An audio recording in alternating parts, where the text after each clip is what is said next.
it's a great opportunity to be here and have this opportunity to talk about corporate governance, ESG, what's happening in the market, particularly here in Oman, and what we see as the future. Just by way of background, I'm a 25 plus year, sometimes I hate to say that, it reminds me how old I am, but a 25 plus year corporate securities lawyer, mergers and acquisitions, with a background primarily in technology, and with that, advising boards and directors. And a part of that is a large part of that, I should say, is corporate governance.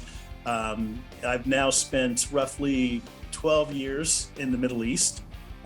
Before that, I was in China for a number of years, and before that, I practiced law in America for a decade or so.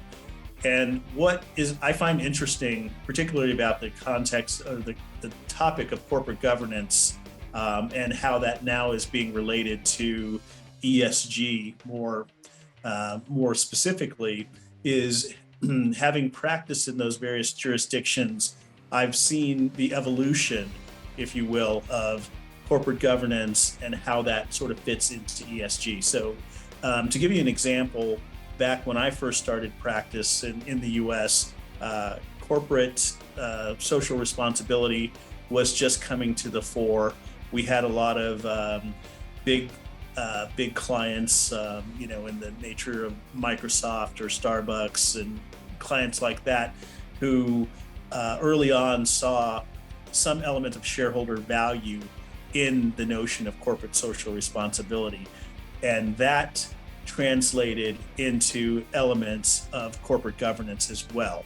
However, I should say that as a corporate lawyer, pure corporate lawyer, the E and the S, so the environmental and the social, were less important to the things that I did. So when we were doing transactions and they had environmental issues, obviously some specialists or whomever would come in and be involved with that. But we were always cognizant of the governance elements, if you will. Moving from the States to China was a bit of an eye-opener in that respect because, China was rapidly industrializing, and the internet was really coming into form. And there were a lot more governance-related issues. The E and the S, I would say the environmental and the social, if we're being honest, were not given a whole lot of weight at that time. It's good to know. I still follow China, and the E and the S are actually becoming more important, particularly as they clean up some environmental things, and they are more cognizant of a variety of social type aspects of governance. But when I was there, the governance really related to disclosure and compelling Chinese companies that wanted to list in NASDAQ or the New York Stock Exchange, or even in Hong Kong, that disclosing certain things had to be done because that's just the way, that's the way it's done, if you will. So that was, from a cultural standpoint, that was a little bit different. And I say that because I want to relate, this evolution to now what I see, having spent 10 years in the Middle East. So I started in the Middle East in Kuwait, and now am based in Oman. And when I arrived here in late 2009, 2010 timeframe in the Gulf, there was not much E, very little S, and no G to speak of, really. And that might be a bit of an overstatement, but just putting it in context.